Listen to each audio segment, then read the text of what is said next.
দেখছেন বার্তা এক নজর।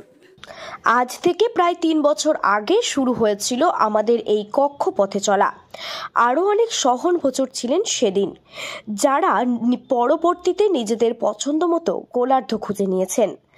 আমরা কিন্তু কম প্রাপ্তিতে, কম অধিনায়কত্বে, কম আত্মস্বস্তিতে সন্তুষ্ট হয়ে থেকে গেছি এখানেই।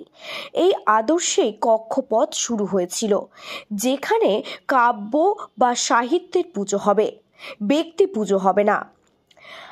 আমরা সেই আদর্শে আজও অনড় থাকতে পেরে খুবই খুশি।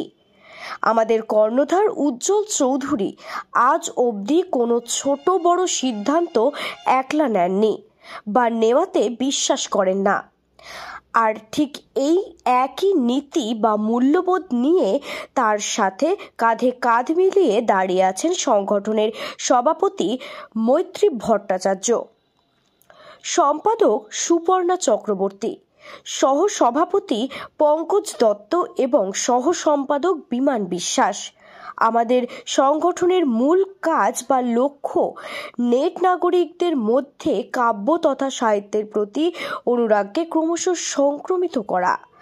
রোজ প্রকাশিত হওয়া আমাদের অনলাইন পত্রিকার কবিতার কক্ষপথের মাধ্যমে এই সংক্রমণ একটু একটু করে আজ প্রায় ৫,৫০০ সদস্যকে সংক্রমিত করে কবিতার উন্মুক্ত মঞ্চ কবিতার কক্ষপথের সঙ্গে যুক্ত রয়েছে। এই সংক্রমণকে রোজ ছড়িয়ে এবং বাড়িয়ে দেওয়ার কাজ অক্লান্তভাবে করে চলেছেন আমাদের চিন্ময় বিশ্বাস এবং উৎপল নরেন্দ্র মাই।